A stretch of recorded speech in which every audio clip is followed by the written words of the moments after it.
Libro Confianza Total, capítulo 4. El poder de las emociones, coaching y neurociencias. Cada día reconocemos con mayor precisión los estragos que en la salud del hombre causan los estados emocionales y singularmente esa emoción terrible de nuestro tiempo, la impaciencia, la prisa desordenada de llegar, que a todo nos agita y que aniquila tantas inteligencias y tantos corazones. Gregorio Marañón. Las emociones, energía y sustento de nuestro accionar no siempre han tenido buena prensa. Desde Platón en adelante fueron consideradas como un signo de inmadurez, caóticas, difíciles de cambiar, peligrosas. En definitiva, un obstáculo para la efectividad. Sin embargo, las recientes investigaciones de la medicina, de la neurociencia y hasta de las más prestigiosas escuelas de negocios de Harvard y Yale nos ofrecen una mirada completamente opuesta. Nos explican que las emociones son integrales al razonamiento, a la resolución de problemas, a la toma de decisiones y sin duda alguna son aquello que refuerza o destruye nuestra salud. La nueva medicina de las emociones. Un experimento científico realizado en los Estados Unidos conocido como Non-Study demuestra que expresar emociones positivas alarga la vida.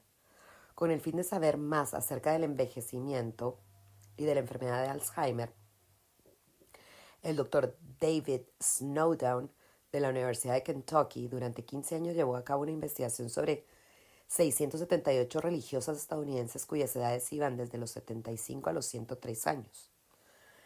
Las monjas del Colegio de Notre Dame aceptaron ser evaluadas anualmente en sus funciones cognitivas y físicas y permitieron que los investigadores analizaran sus genes, sus muestras de sangre y hasta los ensayos autobiográficos que escribieron cuando tenían 20 años.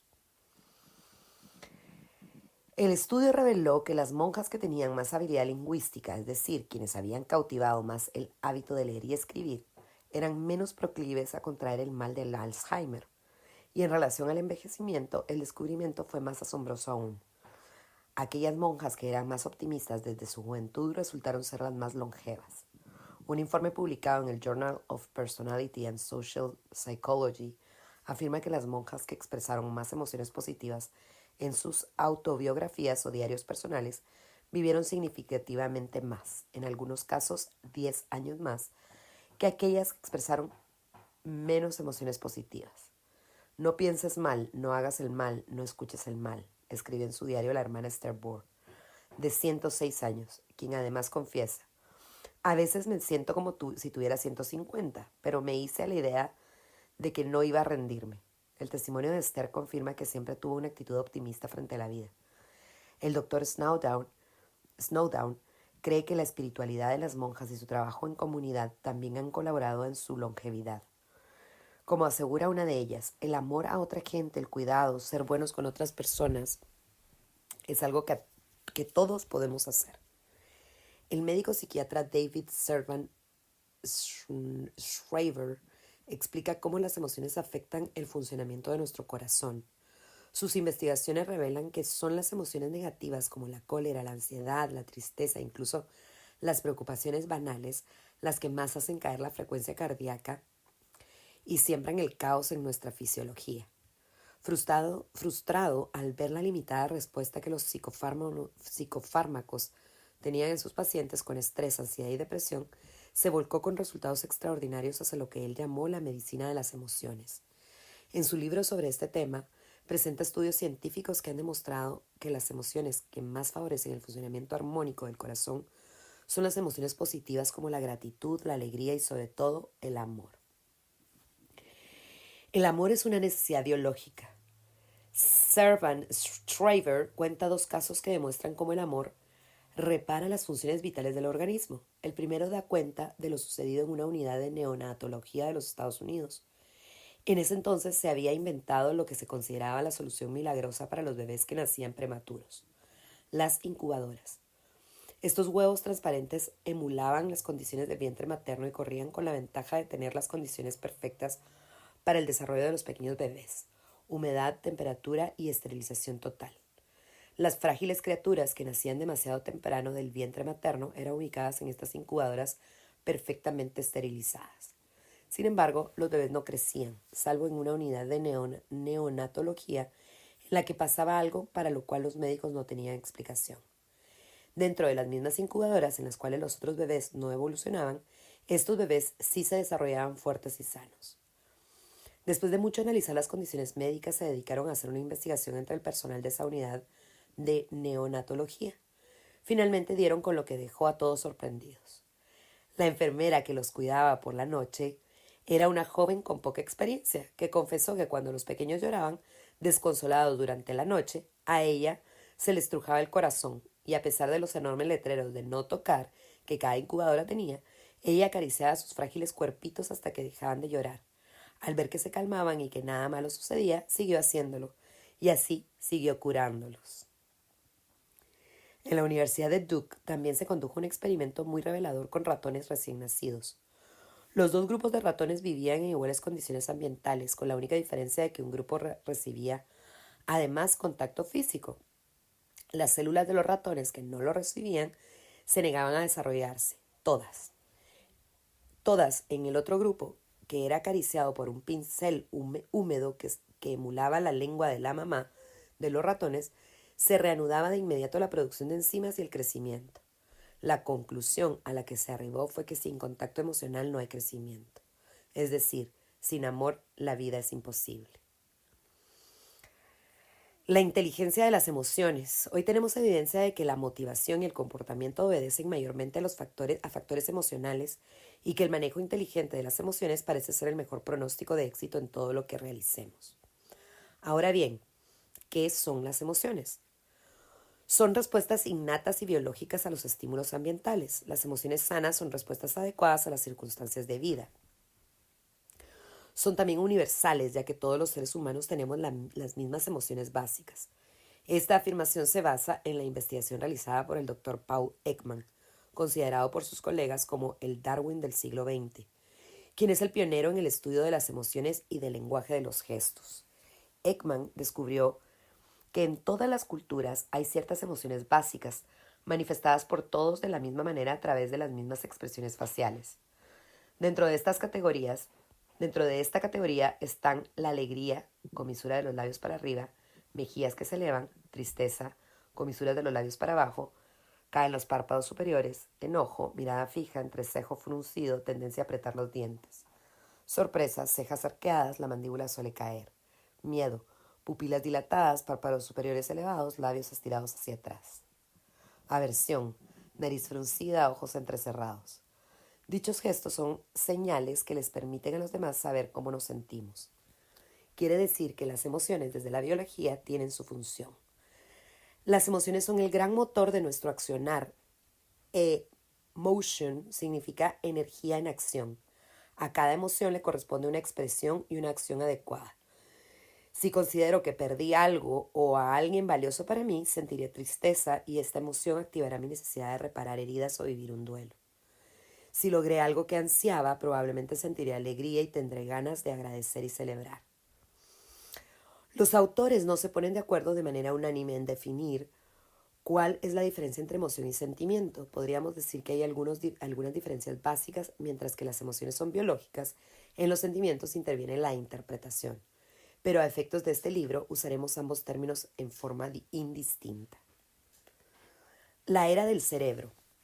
La llamada era del cerebro, surgida recientemente en los finales del siglo XX, nos permitió acceder, gracias a nuevos métodos y tecnologías innovadoras como la tomografía axial computada, TAC, la resonancia magnética nuclear, RMN, y la tomografía de emisión de positrones, TEP, a conocimientos más precisos sobre la estructura y el funcionamiento del cerebro de los seres vivos.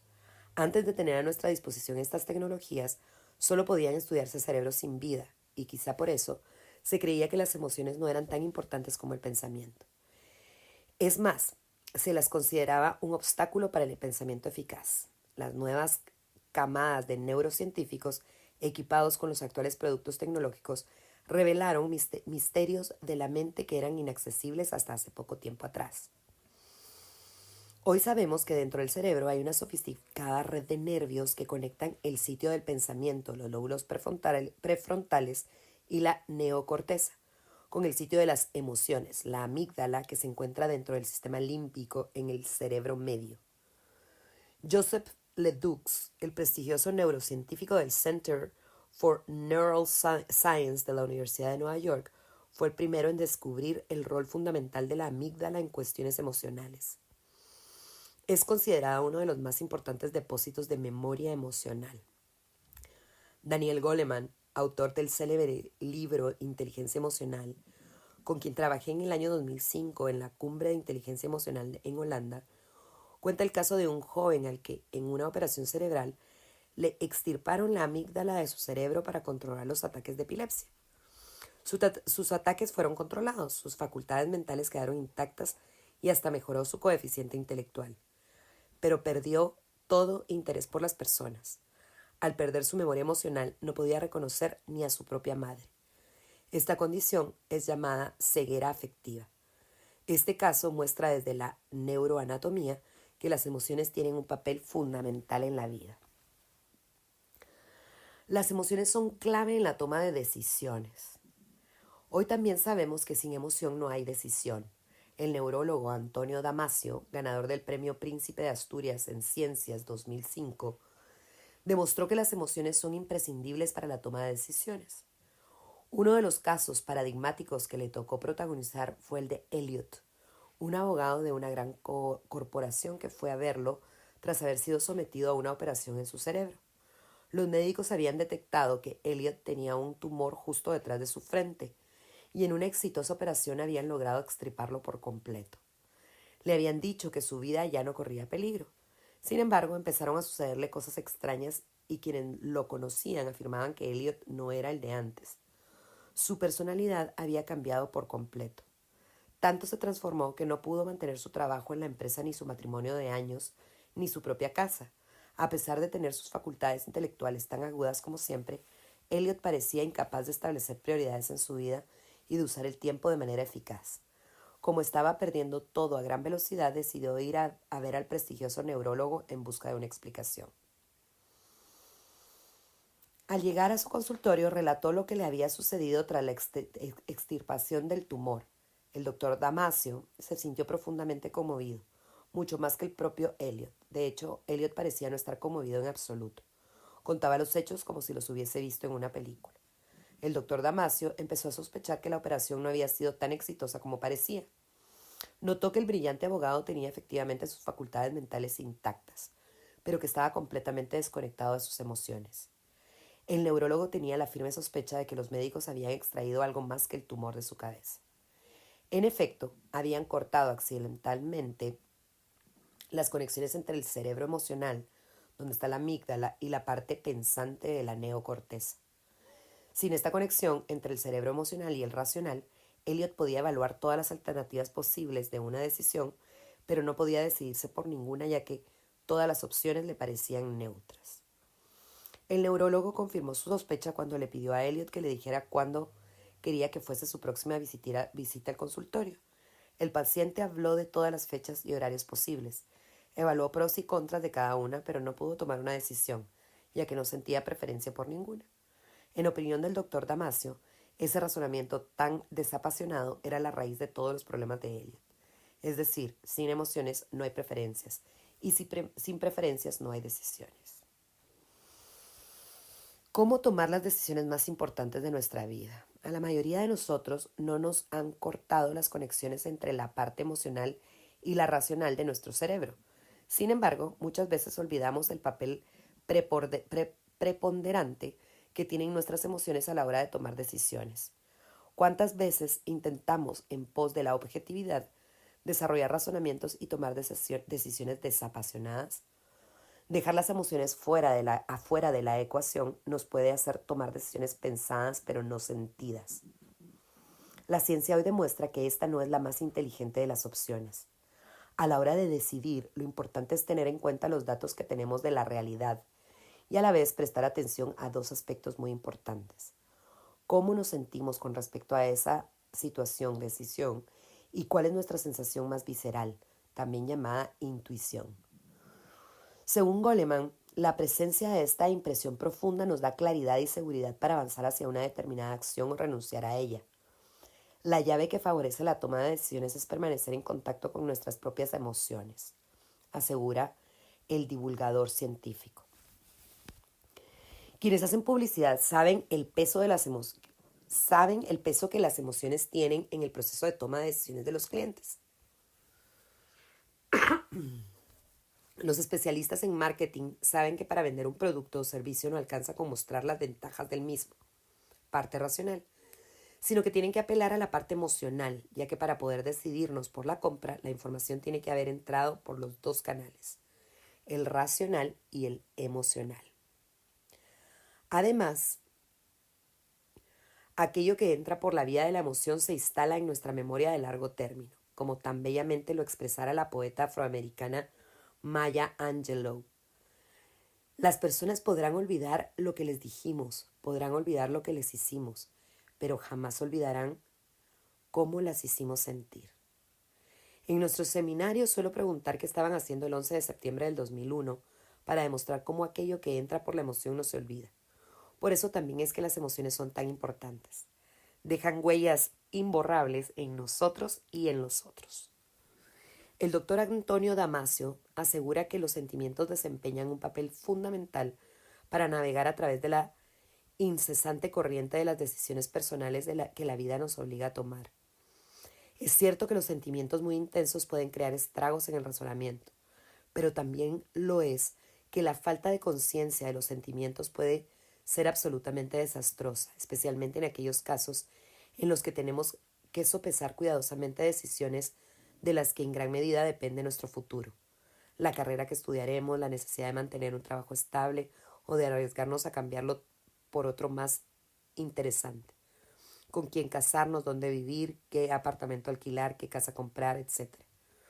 Estas son decisiones que no pueden tomarse exclusivamente con la razón, sino que también requieren del concurso de las sensaciones viscerales y de la sabiduría emocional acumulada por la experiencia pasada. La lógica formal por sí sola nos sirve para decidir con quién casarnos, en quién confiar o qué trabajo desempeñar, porque en esos dominios la razón carente de sentimientos es ciega. Atención, las emociones son contagiosas. Hoy estamos frente a un nuevo paradigma que nos plantea la necesaria complementariedad entre emoción y cognición. Peter Salovey, decano de la Universidad de Yale y creador del constructo Inteligencia Emocional, con quien también trabajé en la Cumbre Mundial de Inteligencia Emocional en Holanda, dice que una persona con inteligencia emocional es alguien que percibe la emoción en sí misma y en los otros, usa la emoción para facilitar el pensamiento y la acción, comprende la información emocional y regula las emociones para promover el entendimiento y el crecimiento. Según el Harvard Business Review, la inteligencia emocional es 2 veces más importante que las destrezas técnicas o el coeficiente intelectual para determinar el desempeño de alta gerencia. Por su parte, Daniel Goleman asegura que las personas son contratadas por sus habilidades técnicas y despedidas por su falta de habilidades emocionales. Aquí aparece la dimensión social de las emociones. No solo se trata de percibir, comprender y regular nuestras emociones, sino las de los demás, y podemos hacerlo pues nuestro cerebro está diseñado para ser regulado no solo internamente, sino externamente. Es el llamado circuito abierto del sistema límbico. Un circuito cerebral que está preparado para emitir nuestras emociones y captar las de quienes nos rodean. Por eso las emociones se contagian, y la más contagiosa es la alegría y su expresión más estridente, la risa. ¿Será por eso que se dice que la risa es la distancia más corta entre dos personas? Este circuito abierto de nuestro cerebro, como explican los autores de El líder resonante crea más, está tan integrado en nuestro funcionamiento que opera de manera inconsciente. La investigación científica realizada a este respecto, monitoreando respuestas fisiológicas como el ritmo cardíaco, por ejemplo, de 2 personas que se hallan inmersas en una conversación cordial, ha puesto de relieve la existencia de este tipo de sincronización emocional. Al comienzo de una determinada interacción, los ritmos corporales de los implicados son diferentes, pero al cabo de unos 15 minutos acaban sincronizándose, un fenómeno que ha sido denominado mirroring o contagio emocional. El contagio emocional, la comunicación entre las amígdalas. McKee, Boyatsis y Goleman presentan investigaciones con datos aún más sorprendentes acerca de este fenómeno de contagio emocional. Aseguran que sucede tanto en circunstancias agradables como en las conflictivas, que es inevitable y que ocurre aún cuando nadie diga ni una sola palabra. Por ejemplo, en una oficina, las personas que trabajan juntas captan y comparten inevitablemente los sentimientos y estados de ánimo, positivos o negativos, de quienes lo rodean. A mayor unión en el grupo, mayor contagio emocional se produce. Quienes más contagian a los demás son las personas emocionalmente más expresivas y los líderes, aun cuando, como dijimos, no digan ni una sola palabra. ¿En serio las emociones se contagian irremediablemente? ¿Y ahora yo qué hago? Tengo un jefe que es terriblemente malhumorado, me dijo alguien en uno de nuestros seminarios, cuando explicamos el fenómeno del contagio emocional. Esta información, que viene de la mano de la neurología, no es para alarmarnos y alejarnos de las personas, sino para tomar conciencia de que nosotros podemos contagiar emociones positivas a los demás. Matías era uno de mis clientes de coaching ejecutivo. Como CEO de su propia empresa, tenía muchos viajes de negocios. Acababa de volver de uno especialmente importante para él, para el cual habíamos estado trabajando juntos. Recuerdo que se fue lleno de entusiasmo. A su regreso se contactó conmigo y me dijo: me fue muy bien en el viaje, cerramos buenos negocios, pero terminé extenuado. Realmente estoy muy cansado. Es que convivir varios días con Carlos es agotador. Carlos, su mano derecha en la empresa, era 10 años mayor que él y tenía mucha experiencia. De hecho, había sido uno de los fundadores junto con él, padre de Matías. Carlos era muy trabajador, muy comprometido y muy negativo. Entre las descripciones que Matías hacía de él, una de ellas fue: su actitud es muy negativa, su visión del futuro es siempre pesimista y se frustra tanto frente a las dificultades que me mata estar con él varios días. Yo, que soy naturalmente optimista y positivo, cuando estoy con él me torno bastante negativo también y no sé cómo evitarlo. Por más que intento no engancharme con su negatividad, no puedo. Le expliqué entonces que esto no se trataba de una cuestión de voluntad. No podía evitar contagiarse de la negatividad de Carlos con solo proponérselo, pues era a nivel cerebral lo que estaba ocurriendo. Trabajamos sobre el contagio emocional y quedó sorprendido al conocer este fenómeno. Entonces yo tengo que trabajar más sobre mis emociones para contagiárselas a él, me comentó de inmediato. Exacto, le respondí. Así pusimos en marcha una nueva estrategia: preparar a Matías para que él pudiera transmitirle emociones positivas a Carlos. Trabajó en redoblar su alegría y entusiasmo. Al conocer que la persona que más contagia es quien más expresa sus emociones, buscó maneras de expresar esa alegría y entusiasmo renovados. Los resultados fueron extraordinarios y fue tal su sorpresa con el descubrimiento que decidió enseñarle sobre el contagio emocional a Carlos. Además le dijo: mi coach también me enseñó que la actitud negativa tiene un impacto muy fuerte sobre nuestro rendimiento. Nos anula la creatividad, no nos ayuda en los negocios. De hecho, nos puede hacer perder dinero y encima afecta nuestra salud. Vemos entonces cuán importante es trabajar sobre nuestras emociones para poder contagiarlas positivamente a los demás. Tomemos conciencia de cómo nos sentimos antes de ir a una reunión, antes de dar una clase, antes de hablar con nuestro equipo de trabajo, antes de sentarnos a la mesa con nuestra familia, sabiendo que vamos a contagiar a los demás de nuestra emoción.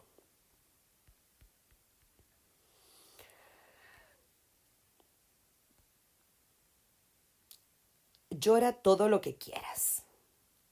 El peligro de reprimir las emociones. ¿Qué les decimos a los niños pequeños cuando se lastiman? Ya está, ya pasó, ya no duele más. ¿Qué sucede cuando casi instintivamente les decimos lo mismo a alguien que está sintiendo las mal llamadas emociones negativas como el enojo, la tristeza, la angustia? No te pongas mal, no te enojes, no te preocupes, no llores. ¿Quién no ha sido consolado por alguien que nos ha dicho no llores más? Sin saberlo y buscando el efecto contrario, le estamos haciendo un gran daño a la persona al invitarla a que encierre sus emociones en su cuerpo y negándole la posibilidad de que las exprese. Estas emociones encapsuladas pueden convertirse en estados de ánimo negativos que son mucho más difíciles de entender que las emociones en sí mismas. También pueden llegar a enfermarnos. La doctora Candace Peart, neurobióloga experta en bioquímica del cerebro, postulada al Premio Nobel de Medicina, en una entrevista que le realizara Odile Rodríguez de la Fuente, explica que las emociones reprimidas son perjudiciales para la salud, pues las emociones rigen todos los sistemas del organismo. Las válvulas del corazón, los esfínteres del aparato digestivo que se abren y cierran, la propia digestión, todo está regido por las moléculas de la emoción, que tienen una acción física.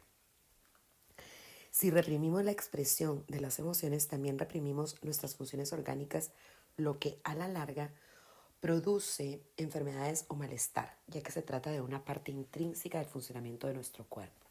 Por tanto, al no liberarla de forma natural, esa energía se acumula y repercute sobre el estado físico. Se produce un atasco y las cosas no funcionan. Es un bloqueo físico provocado por un bloqueo energético. Cuando le preguntaron cómo podemos aprender a liberarlas y a tener una relación más saludable con ellas, Peart respondió que este aprendizaje empieza en la infancia, que debemos enseñar a nuestros hijos a aceptar y comprender sus diferentes emociones. De este modo se sienten cómodos con ellas y cuando se hacen mayores las utilizan de otro modo, como indicadores, en lugar de guardárselas. Se preguntan, ¿por qué me siento así? Esta emoción me debe estar diciendo algo. Creo que es importante aprenderlo desde la infancia y también que exista una cultura que lo permita. Conocer el amor de los que amamos es el fuego que alimenta la vida. Pablo Neruda. ¿Para qué sirve cada emoción? Las emociones pueden ser nuestra brújula y guiarnos para tomar decisiones adecuadas que conjuguen lo racional con lo emocional. Cuando las emociones juegan a nuestro favor, no solo colaboran para que tomemos las mejores decisiones, sino también nos conducen a las mejores acciones. Así la emoción de la tristeza nos invita a la quietud, al reposo. La emoción del enojo puede estimularnos a tener una conversación necesaria. La emoción de la alegría nos impulsa a la celebración. Dijimos que las emociones son respuestas naturales al acontecer de la vida. ¿Y esas respuestas son siempre sanas? No. Las emociones dejan de ser sanas cuando se apoderan de nosotros, cuando las magnificamos y también cuando las ignoramos, es decir, cuando no las escuchamos. También cuando falta el compromiso con la acción. Las emociones pueden transformarse en estados de ánimo negativos. Así la tristeza puede transformarse en pesimismo, el enojo en resentimiento, la alegría en estoicismo, el aburrimiento en apatía. Todas las emociones que sentimos vienen a nuestra vida con un propósito específico. Como dijimos anteriormente, emoción, emotion, significa energía en movimiento. Cada una de las emociones, tanto las negativas como las positivas, nos inducen a una acción concreta. Cuando respondemos a este impulso recibimos un beneficio. Asimismo, como explica el destacado médico psiquiatra David Biscott, cuando no respondemos a esa acción concreta a la que nos llama cada emoción, pagamos un costo que va creando una deuda emocional en nuestro interior. El pesar nos envejece prematuramente. Cuando estás en deuda emocional, eres pesimista con respecto al futuro. Y aún en tus sueños de plenitud ansías volver al pasado para remediar las carencias de amor y oportunidad que sufriste. A veces ansías más atención, pasar más tiempo con alguien que ya no está, tener la oportunidad de hablar francamente y desprenderte de tu carga emocional, asegura Biscott. Como explica Fred Kaufman en Metamanagement, todas las emociones surgen del eje placer-dolor y no hay emociones buenas o malas. Solemos categorizarlas como positivas o negativas porque los seres humanos, como él explica, tenemos un natural apego hacia el placer y sentimos rechazo por el dolor. Sin embargo, las emociones surgidas del dolor, como el enojo, la tristeza, el miedo, la culpa y el aburrimiento, también nos aportan un mensaje importante y nos indican un curso de acción específico. Además, al desconectarnos de las emociones que provienen del dolor, simultáneamente nos desconectamos de las emociones que provienen del placer, pues ambas actúan juntas, en un solo bloque. Al cerrarnos o alejarnos de emociones que nos causan dolor, también nos estamos negando a vivir las emociones placenteras con intensidad. Analizaremos ahora como lo hace Kaufman, algunas de las emociones básicas con las que solemos convivir todos los días, para comprender cuándo y por qué surge esa emoción, a qué acción concreta me está invitando, qué beneficio recibo cuando realizo esa acción y qué costo pago al no hacerla. La alegría, el tiempo de la celebración. ¿Qué es la alegría? Es la emoción que sentimos cuando nos sucede algo positivo, cuando ocurre algo que esperábamos o cuando sabemos que algo bueno vendrá para nosotros. ¿A qué acción nos invita? La alegría nos invita a la celebración. En nuestra experiencia profesional muchas veces nos hemos encontrado con equipos que después de lograr algo muy buscado y sentir alegría por ello, no se daban el espacio para celebrar. Tal vez creemos que no hace falta detenerse a celebrar cuando ocurre algo bueno, porque pensamos que es una pérdida de tiempo o porque ya estamos mirando la próxima meta a alcanzar. Sin embargo, el momento de celebración es tan importante como el de conseguir metas. Celebrar no implica necesariamente hacer una gran fiesta ni dedicar muchos recursos. Se puede celebrar de maneras muy simples. ¿Cuál es el beneficio de responder a la alegría? Al celebrar aumentamos nuestro nivel de disfrute y también aumenta nuestra motivación para proponernos nuevas metas. La celebración estimula y une a los equipos. ¿Cuál es el costo de no responder?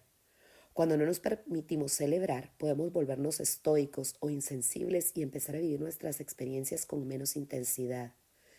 Y si somos parte de un equipo de trabajo, la falta de celebración puede traer desmotivación generalizada. La tristeza, una señal para cerrar heridas. ¿Qué es la tristeza? Nos sentimos tristes cuando sucede algo malo, cuando perdemos algo que valoramos o a alguien que queremos. ¿A qué acción nos invita? La tristeza surge en nuestra vida para recordarnos que es un momento de cerrar una herida, de hacer un duelo. La tristeza nos guía incluso físicamente para atravesar el dolor, pues esta emoción genera una disminución de nuestra energía y hace más lento nuestro metabolismo. Nos da un mensaje bien concreto. Este no es un momento de redoblar los esfuerzos, de trabajar más duro o de buscar cosas para mantenernos desconectados de lo que sentimos. Con frecuencia, por ese rechazo instintivo que tenemos al dolor, cuando vemos a alguien triste le decimos, no te pongas triste, ya pasó. Esto es muy peligroso. ¿Cuál es el beneficio de responder a la tristeza? Cuando nos permitimos el espacio para el duelo, para la quietud, para el reposo, para estar tristes y cerrar heridas, podemos aceptar y asumir la pérdida de ese objeto, situación o ser querido. Y de a poco, dependiendo de la magnitud de la pérdida, podemos ir recuperando nuestra paz interior. Esto además nos da mucha confianza a futuro, pues sabemos que nuestro equilibrio no depende de que todo lo que valoramos permanezca con nosotros para siempre. Confiamos en nuestra capacidad para asumir pérdidas y cerrar heridas. ¿Cuál es el costo de no responder?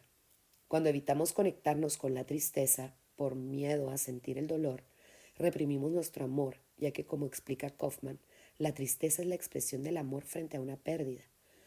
Al cerrar nuestro corazón para no sentir tristeza, empezamos a cerrarnos a todas las demás emociones y podemos volvernos estoicos, no sentir intensa alegría ni intensa tristeza frente a nada. Y esto puede ser incluso un camino hacia la depresión.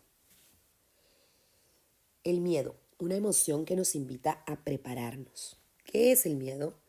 Es la emoción que sentimos cuando pensamos que algo malo nos puede suceder, cuando anticipamos que podemos perder algo o a alguien que apreciamos o cuando pensamos que no podremos obtener algo deseado. El miedo puede ser real o imaginario, tal como lo dijimos en el capítulo de los miedos. Cuando funciona como una emoción sana, nos invita a prepararnos. Por ejemplo, puede surgir al tener que presentarnos para una entrevista de trabajo, ya que seremos sometidos a un examen o cuando nuestros hijos adolescentes empiezan a salir de noche. ¿A qué acción nos invita? El miedo nos invita a prepararnos, a usar nuestra energía para proteger aquello que valoramos o que queremos lograr. Nos impulsa a cuidar lo que queremos, a tomar precauciones. ¿Cuál es el beneficio por responder? Imagínate que tienes que ir a esa entrevista de trabajo que tanto has deseado.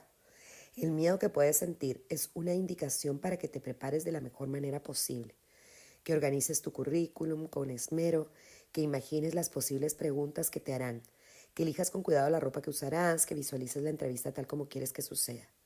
El miedo está presente solo para indicarte que te prepares para ese momento que tanto esperabas.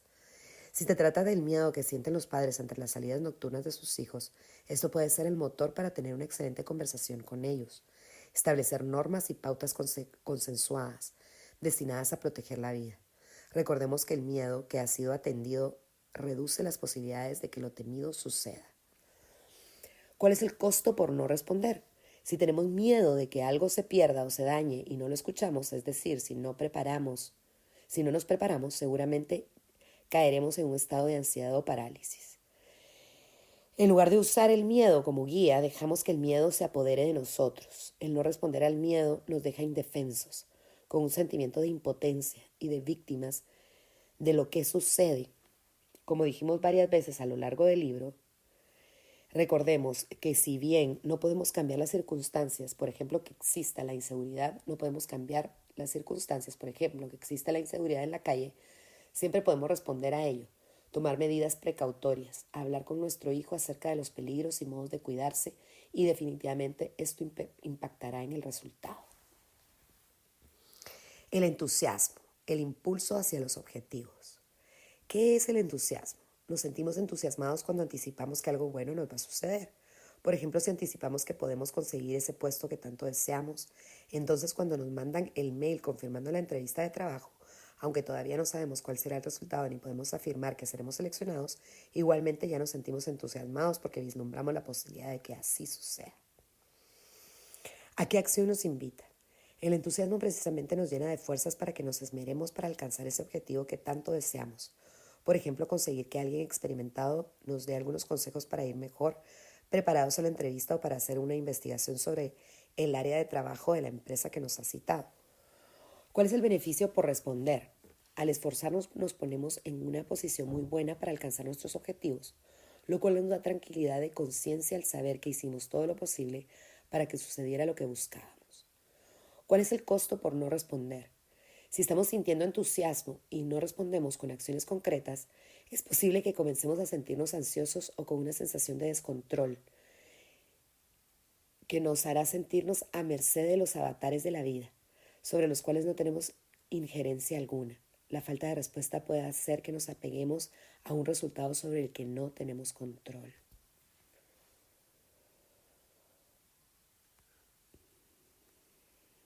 El aburrimiento, el puntapié para la innovación. ¿Qué es el aburrimiento?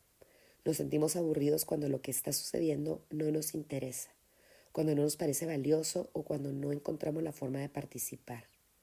El aburrimiento es el sentimiento que nos invade cuando nos falta diversión o motivación. ¿A qué acción nos invita? El aburrimiento es la indicación de que tenemos que hacer algo nuevo, buscar alternativas. Si, por ejemplo, me estoy levantando todas las mañanas y siento una sensación de apatía, de desinterés, quizás sea hora de darme un tiempo para aprender algo nuevo, un deporte, tocar un instrumento, un idioma, etc. Es el momento de traer algo diferente a mi vida. ¿Cuál es el beneficio por responder? Cuando buscamos hacer algo para modificar este sentimiento de insatisfacción, podemos recuperar algo tan preciado como el interés por la vida. ¿Cuál es el costo por no responder? Si no respondemos, podemos caer en estados de ánimo negativos como el hastío y la apatía y hasta sentir una profunda desconexión con la vida. La culpa, un llamado al perdón. ¿Qué es la culpa? Sentimos culpa cuando creemos haber traspasado un propio límite, cuando hicimos algo que pensamos que está mal o que va en contra de nuestros valores. Nos sentimos culpables cuando faltamos a nuestras propias promesas, un tema que hemos tratado en el capítulo sobre la confianza. ¿A qué acción nos invita? La culpa viene a nuestra vida para avisarnos que es hora de pedir disculpas. Puede que nos lleve a pedir perdón a otros, en el caso de haber afectado a terceros, o a nosotros mismos. Disculpa. Disuelve la culpa. Es importante recordar que para que una disculpa sea efectiva necesita además el pedido del perdón, una acción reparatoria. Es decir, no alcanza con solo decir perdón, no fue mi intención. Una disculpa efectiva y completa consiste en expresar: perdón, no fue mi intención, ¿cómo puedo repararlo? Si me siento culpable porque me había prometido empezar a ir al gimnasio y no lo hice, puedo perdonarme y establecer un nuevo compromiso conmigo mismo. ¿Cuál es el beneficio de responder? Pedir perdón y perdonarse a uno mismo ayuda a cerrar la herida causada por el límite que aún sin querer transgredimos. Ya hablamos sobre la importancia de la coherencia. Pedir perdón y perdonarse a uno mismo es una manera de recuperar la integridad, de volver a la coherencia entre nuestras promesas y nuestros actos. Además, la capacidad de pedir disculpas nos ayuda a ganar confianza, al disminuir nuestro miedo a cometer errores, pues sabemos que aun si nos equivocamos, tenemos maneras de reparar el posible daño que causemos. ¿Cuál es el costo de no responder? Cuando no tomamos acción al sentir culpa, podemos caer en el estado de ánimo de remordimiento y también desarrollar una actitud pesimista hacia nosotros mismos. El enojo, una invitación a restaurar límites vulnerados. ¿Qué es el enojo? Es una emoción que surge cuando creemos que sucedió algo que no debería haber sucedido o cuando alguien hizo algo que no tendría que haber hecho, transgrediendo límites importantes para uno. ¿A qué acción nos invita? El enojo puede invitarnos principalmente a 3 acciones: reclamar, aceptar y o perdonar. Si sentimos enojo porque alguien traspasó un límite significativo para nosotros, ese enojo nos está invitando a hacer un reclamo. El reclamo es una forma de pedir una reparación frente al daño causado y también de generar aprendizajes para que no vuelva a suceder. El enojo puede estar invitándonos a tener una conversación difícil pero importante con alguien. Y aquí debemos aclarar que reclamar no es reprochar. La diferencia está en la intención. El reclamo busca que se repare algo dañado. El reproche busca que la otra persona se sienta culpable de lo que hizo. ¿Cómo hago para hacerle un reclamo a alguien que ya no está? Me preguntó una vez una participante de nuestros cursos, haciendo alusión a un familiar fallecido con el que tenía un enojo no expresado. En esas situaciones, el enojo nos está invitando a trabajar la aceptación y el perdón. ¿Cuál es el beneficio de responder? Son muchos los beneficios. Al hacer un reclamo, uno muestra respeto por uno mismo, por sus valores y sus límites. Por eso reclamar es una manera de construir nuestra autoestima. A su vez, al hacer un reclamo podemos abrir la posibilidad de que se repare lo dañado y evitar que eso que nos enojó se repita en el futuro. Y aunque ninguna de estas 2 cosas suceda, tendremos la tranquilidad de saber que hemos hecho todo lo posible por respetar nuestros valores, prioridades y límites. Una vez más, esto construye nuestra confianza. La aceptación y el perdón también ayudan a cerrar heridas y a evitar una deuda emocional interna. ¿Cuál es el costo de no responder al enojo? El enojo no expresado puede derivar en resentimiento, rencor y una pérdida de confianza, pues empezamos a tenerle miedo a las situaciones en las que alguien traspasa un límite importante para nosotros.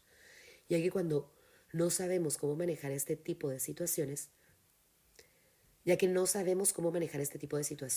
así podemos reaccionar de manera negativa ante cualquier dificultad que surja, alternando entre explotar de ira, hiriendo a otros, o de manera sumisa, guardando todo el enojo en nuestro interior, dañando nuestra autoestima y nuestra salud. Cualquiera puede enfadarse, eso es algo muy sencillo, pero enojarse con la persona adecuada, en el grado exacto, en el momento oportuno, con el propósito justo y del modo correcto, eso ciertamente no resulta tan sencillo. Aristóteles. La gratitud, la necesidad de ser agradecidos. ¿Qué es la gratitud? La gratitud no es solo la mayor de las virtudes, sino la madre de todas las demás, dijo Cicerón. La gratitud es cultivar la actitud de estar atento a las pequeñas cosas buenas que pueden pasar desapercibidas para nosotros. Es no dar nada ni a nadie por sentado. Como decimos en nuestra película Confianza Total, reconocer a todas las personas que hacen algo por ti es notar los detalles, pues se dice que en ellos está Dios. Sentimos gratitud, una sensación de elevación, cuando alguien hizo algo bueno por nosotros, especialmente cuando supera un poco nuestras expectativas. ¿A qué acción nos invita la gratitud? La gratitud invita al agradecimiento, al reconocimiento. En palabras de Meister Eckhart, si la única plegaria que dices en tu vida es gracias, será suficiente. ¿Cuál es el costo por no responder? Cuando no agradecemos lo que recibimos de los otros, es probable que nos quedemos con una sensación de deuda pendiente y paradójicamente sentir cierto resentimiento hacia esa persona. A su vez, cuando no nos detenemos a agradecer o reconocer a otros, generamos en ellos cierto resentimiento hacia nosotros. ¿Cuál es el beneficio de responder? El agradecimiento produce un cambio energético casi instantáneo en nosotros. Por eso en nuestros seminarios sugerimos la práctica de llevar adelante un diario de gratitud. Es impresionante lo que ocurre en las personas. Empiezan a valorar todo lo bueno que tienen a su alrededor y hasta de manera menos consciente comienzan a buscar en su día a día los motivos para estar agradecidas. La gratitud es una emoción que puede hacernos pasar del paradigma del miedo al paradigma del amor en cuestión de segundos. ¿Cómo funcionan las emociones en nuestro cerebro? En condiciones normales, nuestro cerebro está preparado para recibir estímulos externos a través de los sentidos. Estos estímulos son percibidos por el tálamo, la estación de distribución nerviosa, algo así como el secretario del cerebro, que lleva la información por dos vías principales. Una vía, la más larga, va a la parte pensante del cerebro y la otra, la más corta, va a la parte emocional. El camino hacia la parte pensante es más larga que el camino hacia la parte emocional.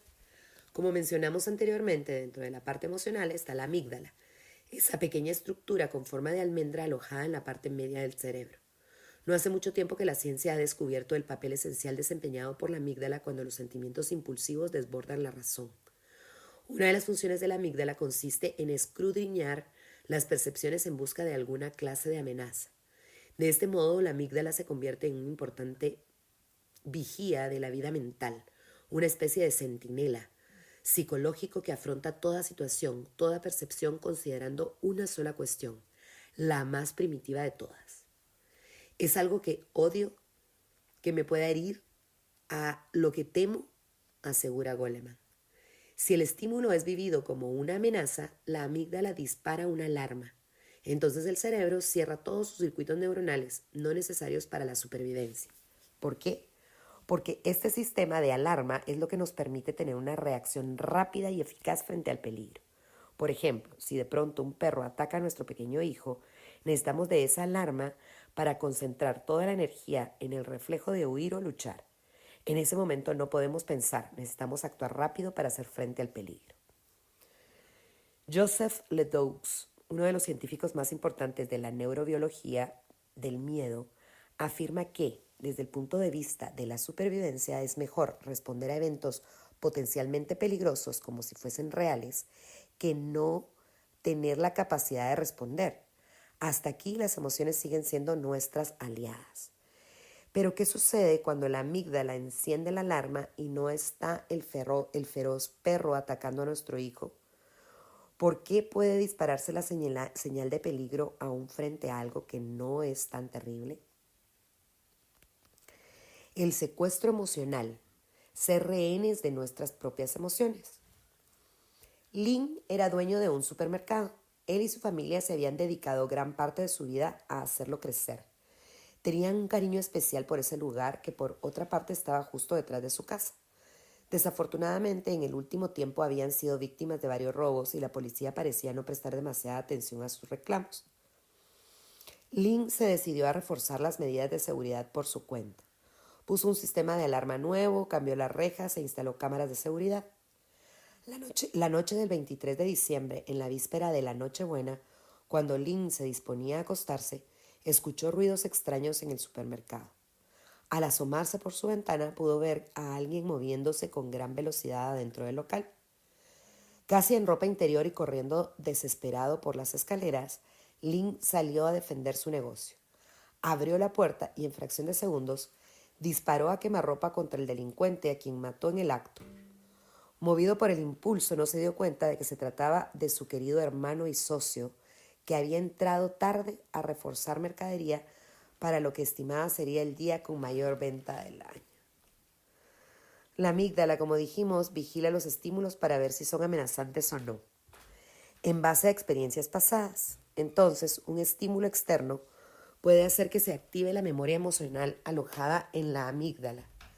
Y aún frente a lo que para algunas personas sería algo fácil de procesar, emocionalmente para otras dispara la alarma. Es entonces cuando las emociones nos juegan en contra y nos impulsan a reaccionar de un modo del cual luego casi inevitablemente nos arrepentimos. En fracciones de segundos las emociones nos invaden, se adueñan de nosotros, nos toman de rehén. Goleman llama a estas situaciones en las que se nos dispara la alarma aún frente a algo que no amenaza nuestra vida, secuestro emocional.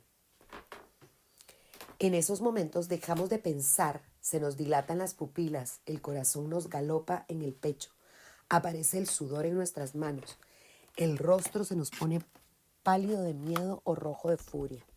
La sangre fluye a los músculos de nuestras extremidades y segregamos dosis masivas de adrenalina y noradrenalina.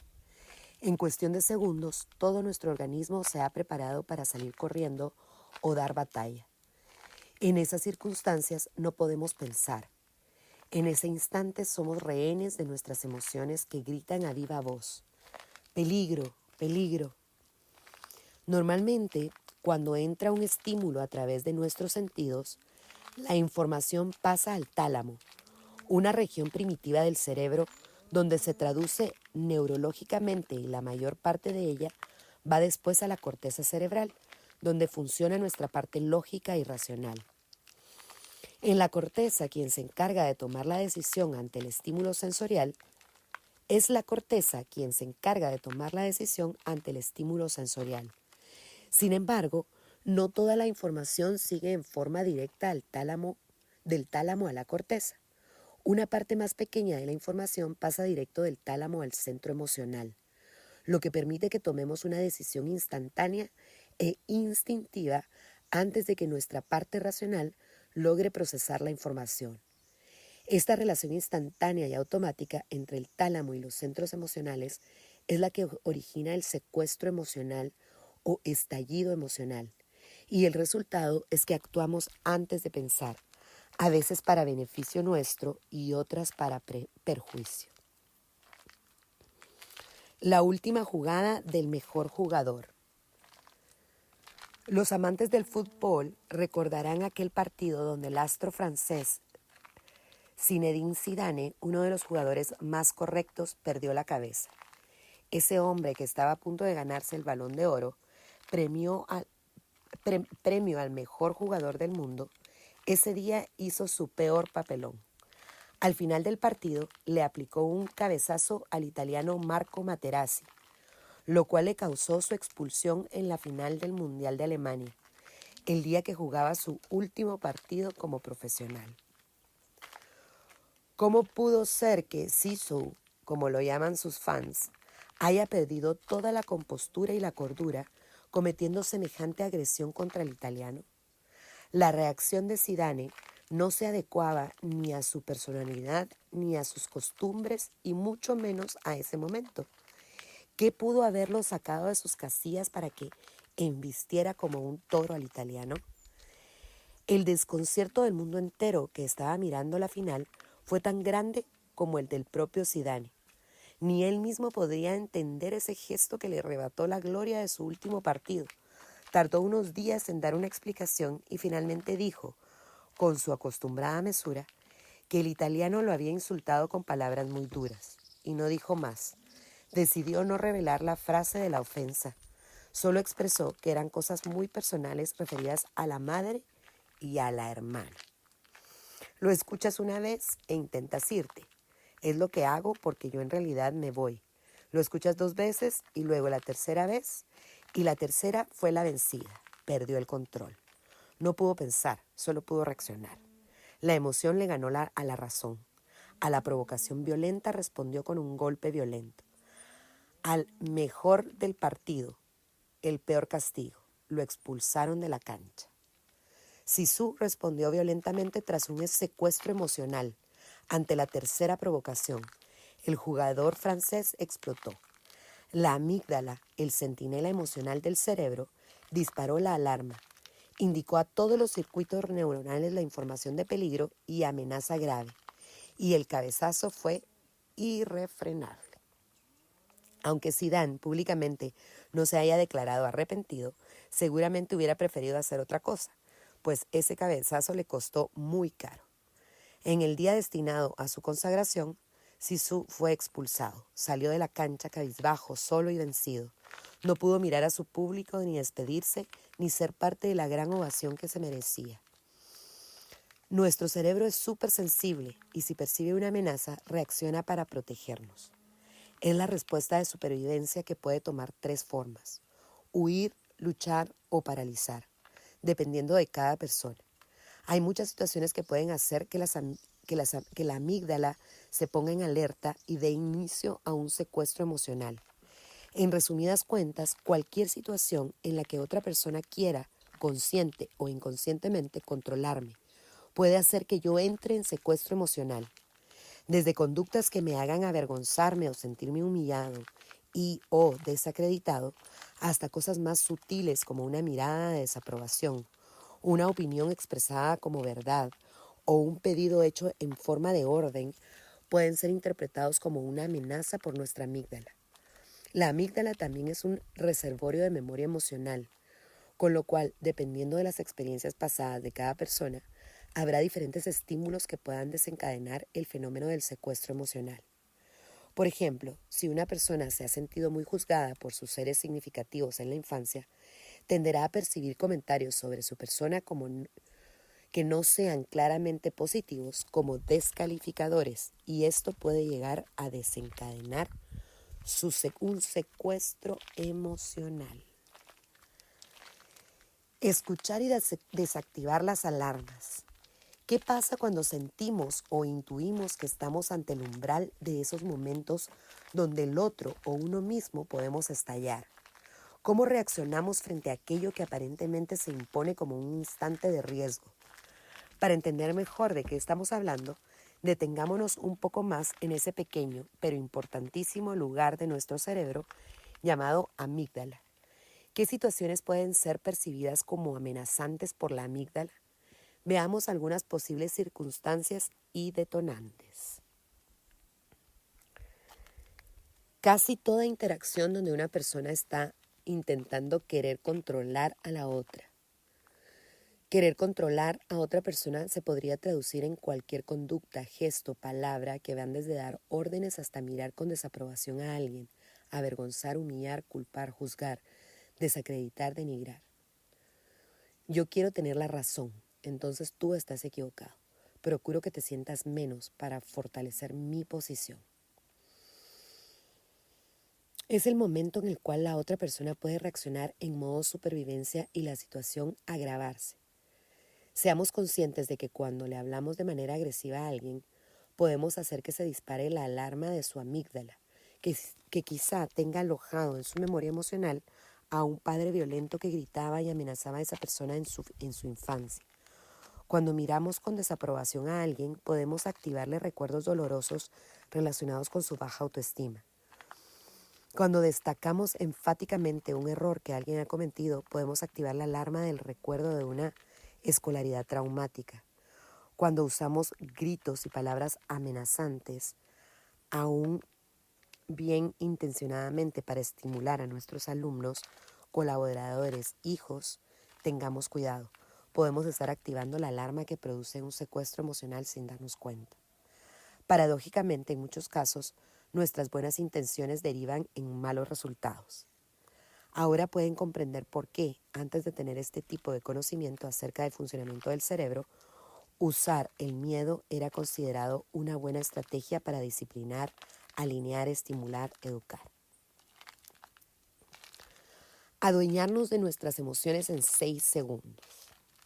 ¿Qué hacer con nosotros mismos cuando estamos por caer bajo el efecto de un secuestro emocional?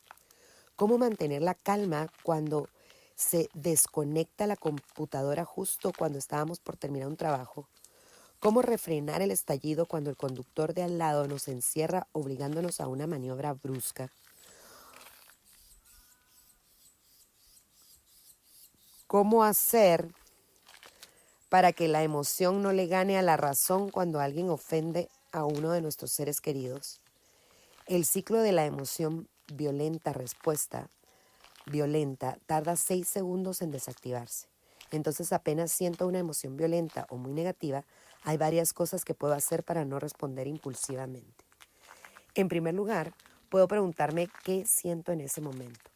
Al buscar la respuesta a esta pregunta, necesariamente conectamos la parte pensante del cerebro y al hacerlo ya hemos interrumpido el secuestro emocional. Puedo buscar ponerle un nombre a la emoción. Puedo usar un recurso muy útil que siempre tenemos al alcance nuestro, la respiración. Inhalo y exhalo. Cuando inhalamos, imaginamos que respiramos una emoción que nos haga sentir bien, surgida del amor, calma, paz, tranquilidad. Y cuando exhalamos, pensamos que liberamos emociones que provienen del miedo, ansiedad, celos, angustia. Si estoy triste, puedo inhalar alegría. Si estoy cansada, puedo inhalar entusiasmo. Si me siento insegura, puedo inhalar confianza. Con este sencillo ejercicio comprobaremos qué rápido podemos cambiar nuestras emociones y qué sencillo puede ser impedir que ellas se adueñen de nosotros. En esos 6 segundos podemos hacer varias cosas más. La sabiduría popular habla de contar hasta 10. Entonces, antes de mandar ese correo electrónico cargado de enojo, de pegar un grito, de golpear la puerta con furia, de insultar a alguien, de lastimar verbal y emocionalmente a un ser querido, hagamos la pausa de los 6 segundos. Mi colega Joshua Freeman, de la organización 6 Seconds, explica que si queremos crear una pausa, podemos intentar usar la parte analítica de nuestro cerebro, el córtex, durante 6 segundos. El córtex trabaja con el lenguaje, los números y otros pensamientos complejos. Para lograr una pausa efectiva, hay que hacer que el córtex se concentre en una de las tareas que impliquen usar el pensamiento. De este modo, la emoción violenta ya no puede ganarle a la razón. Y así rompemos el círculo vicioso de emoción violenta, reacción violenta. Otras estrategias mentales que recomienda la organización 6 Seconds para cuando las emociones violentas intentan tomarnos de rehén son pensar en 6 capitales del mundo, nombrar 6 tipos de plantas, contar hasta 6 en un idioma que estemos aprendiendo. Lo más importante es detenernos, pensar y elegir.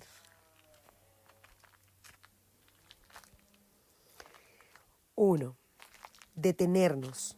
Si una persona te está increpando, dile de hablar en otro momento. La violencia genera violencia. Por eso, si puedes, detente. Respira hondo varias veces. 2. Pensar. Para volver a recuperar tu equilibrio, piensa en alguna otra cosa. Por ejemplo, algo por lo que puedas sentir gratitud. Puede estar incluso relacionado con la persona que ocasionó el secuestro emocional o con otra. La gratitud nos restaura y nos devuelve la paz. 3. Elegir. ¿Qué sería lo mejor para resolver esta situación? ¿Qué pensamientos pueden ayudarte? ¿Qué palabras pueden abrirte caminos? ¿Qué acciones pueden encaminarte a hallar una solución? Elige aquello que te serene. Ver lo bueno en el otro. Una de mis estrategias preferidas es la de identificar 6 cosas buenas de la otra persona. Este es un desafío mental, un esfuerzo consciente que me gusta poner en práctica para armonizar cualquier situación de tensión con otros. Frente a un cliente que viene cargado de emociones negativas, puedo pensar, qué lindos zapatos tiene, qué brillante es su pelo, qué elegante es su manera de caminar. ¿Es fácil? Ni fácil ni difícil. Es un desafío y requiere de práctica para volverse natural. Y espontáneo. Hace poco fui con mi equipo a una reunión de trabajo a una empresa de renombre. Al llegar, la persona que nos recibió, que ya nos conocía, pues nos habíamos reunido en otras oportunidades, tenía una cara poco amistosa. Desde el inicio de la reunión, todo lo que decía venía cargado de negatividad. Mis primeros pensamientos fueron, ¿qué le pasa? ¿Cómo vamos a tener una reunión de trabajo con este clima? No hay derecho de hacerme venir para recibirme con esta actitud. Estamos perdiendo el tiempo. Cuando pude tomar conciencia de mis pensamientos y de cómo me estaban haciendo sentir cada vez peor, usé la técnica de buscar y ver lo bueno en el otro. Empecé a observar a esta persona rastreando algo bueno en ella. Y lo encontré. Tenía un nuevo corte de pelo que realmente le quedaba muy bien. Disculpa que cambie de tema. Me encanta tu nuevo corte de pelo, exclamé en el medio de la reunión. En ese caso, la transformación fue inmediata. La cara poco amistosa desapareció y en su lugar vi su sonrisa por primera vez desde que entramos en la sala de reunión. Su tono de voz cambió y su predisposición fue otra. Algo que siempre digo y remarco es que esto de buscar y ver lo bueno en el otro no es una técnica pensada para manipular a los demás. Si nuestro comentario no es verdadero, si es una mentira, por más pequeña o piadosa que sea, Ya hablamos de la ineficacia del recurso de las mentiras. No sirve. Esto solo funciona cuando hacemos un esfuerzo genuino por encontrar algo bueno en la otra persona. Y muchas veces ni siquiera hace falta verbalizarlo, pues aquello que pensamos trasciende las palabras. Aún sin hablar, lo transmitimos.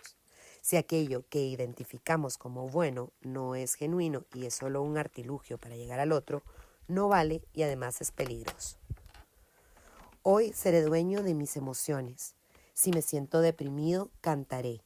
Si me siento triste, reiré. Si me siento enfermo, redoblaré mi trabajo. Si siento miedo, me lanzaré adelante. Ogmandino. ¿Cómo cambiar los estados de ánimo negativos? Empecemos por establecer la diferencia entre una emoción y un estado de ánimo. La emoción es la resultante de una causa concreta. Nació mi hija, estoy feliz. El estado de ánimo no está relacionado con el acontecer de algo específico. Me siento angustiada y no puedo especificar el por qué. Fred Kaufman usa una metáfora muy clara. Dice que las emociones son como un río que fluye y cambia según lo que va sucediendo en la vida. Es agua en movimiento que se transforma, se evapora, se convierte en nubes. En cambio, el estado de ánimo es como el agua que se encuentra detenida en un estanque. Se pudre porque no tiene salida. Cuando algo no sucede, por ejemplo, tu socio llega tarde a casi todas las reuniones, puedes sentir enojo, una emoción que te invita a tener una conversación donde puedas realizar un reclamo efectivo. Si no lo haces y prefieres embotellar tu enojo, es muy probable que se convierta en resentimiento. Como puede observarse en el siguiente cuadro, los principales estados de ánimo negativos derivan de emociones no tenidas en cuenta, reprimidas o mal encausadas.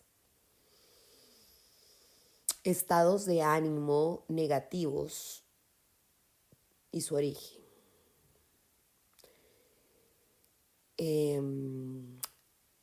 El pesimismo, la melancolía, la depresión, la ansiedad, en tristeza no entendida, la angustia y la desesperanza y el resentimiento en miedo no atendido, el rencor y el desprecio en enojo no atendido, iracundia y remordimiento en culpa no atendida, desinterés, apatía, desconexión, aburrimiento no atendido.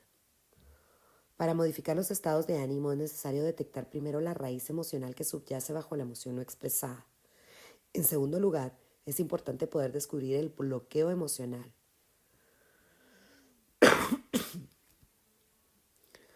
Puede estar relacionado con un momento traumático de la vida o con formas aprendidas en la cultura familiar.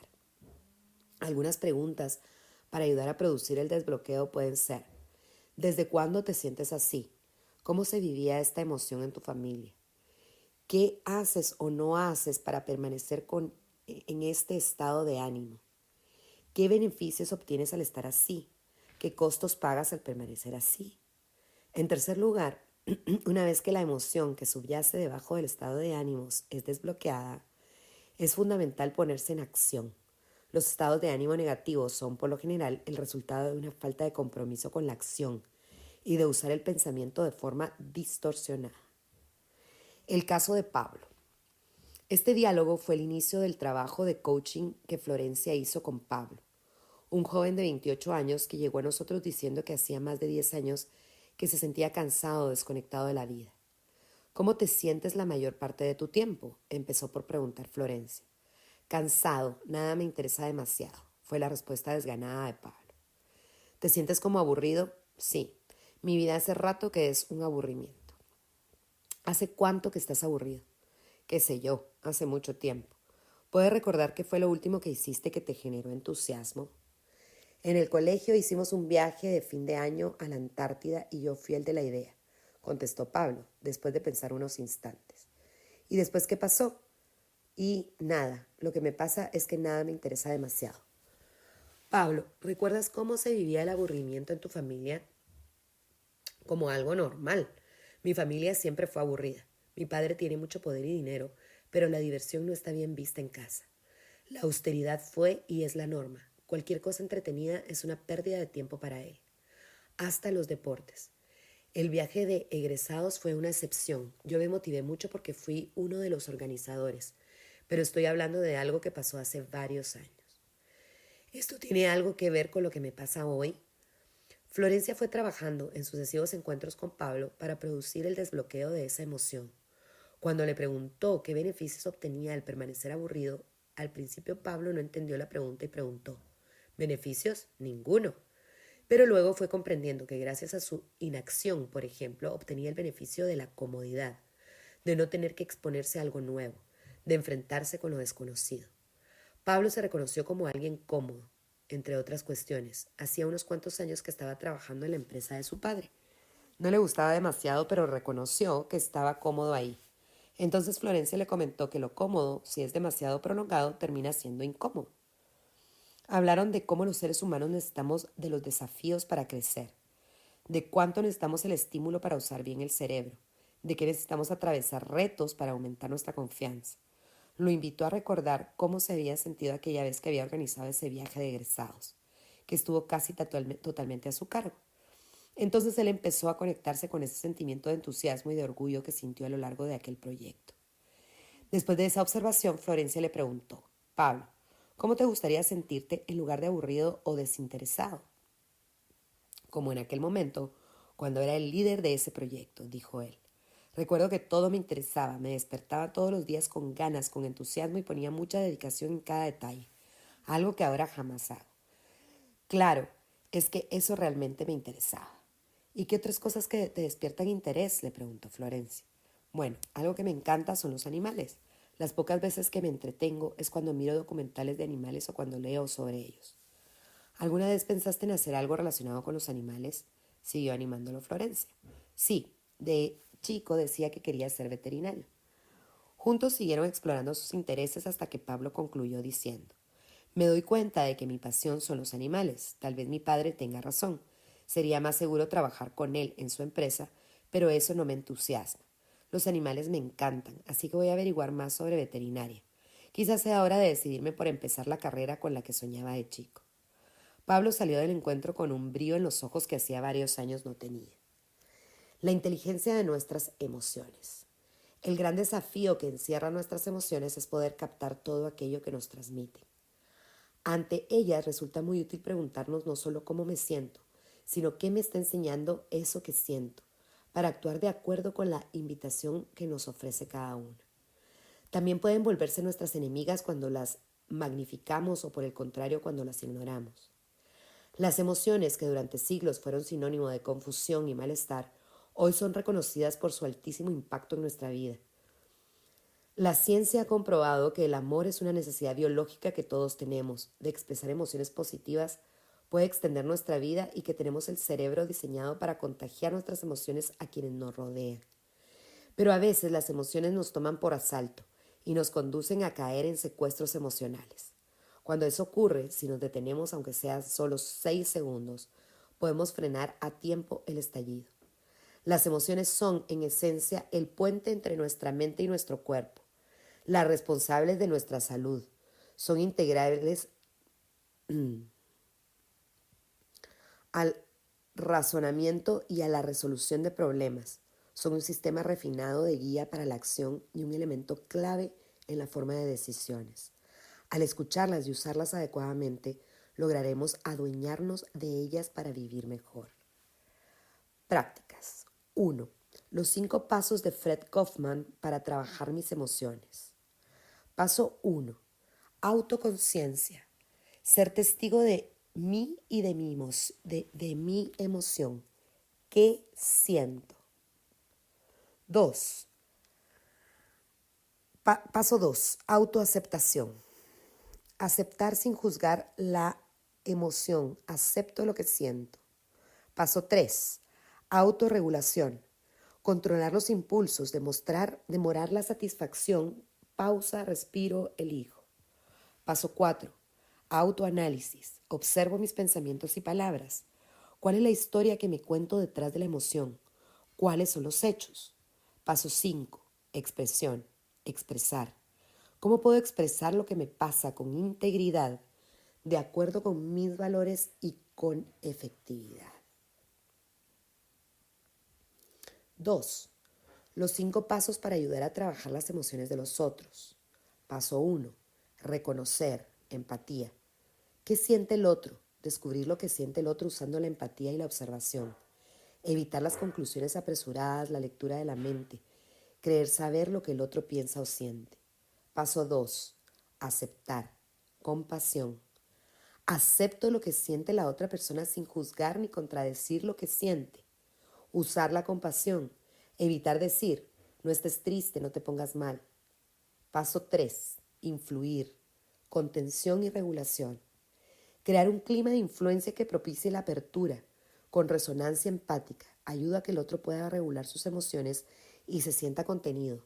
Que haga una pausa, que respire, etc. Paso 4. Indagar. Racionalidad. Formular preguntas para entender de dónde proviene la emoción. Ayudo a que el otro vea la racionalidad de sus pensamientos. ¿Cuál es la historia que te cuentas detrás de la que vive tu emoción?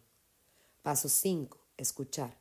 Estar presente para poder escuchar las respuestas a las preguntas con la intención de descubrir las necesidades e intereses del otro, a fin de guiar el accionar hacia buen puerto.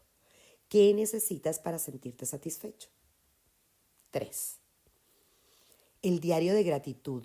Te invitamos a inaugurar un cuaderno muy especial en el que diariamente registres al menos 5 motivos o sucesos para estar agradecido.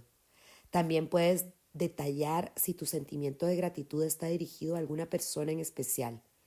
Copia en la primera hoja este poema y cada vez que te dispongas a dejar por escrito tus gratitudes, léelo para motivarte a hacerlo. Hay personas que nos hacen sentir valiosos, respetados. Personas que recuerdan todo lo que hacemos bien. Personas que nos dan su amor libre de imposiciones. Personas que cantan nuestra canción cuando hemos olvidado la letra. Personas que nos quieren cuando ya no nos queremos más. Personas que nos perdonan aun cuando nosotros no nos perdonamos. Personas que creen en nosotros mucho más de lo que nosotros creemos. ¿Quiénes son esas personas en tu vida? Capítulo 5. El poder de los pensamientos. Usar la mente para crear lo que queremos.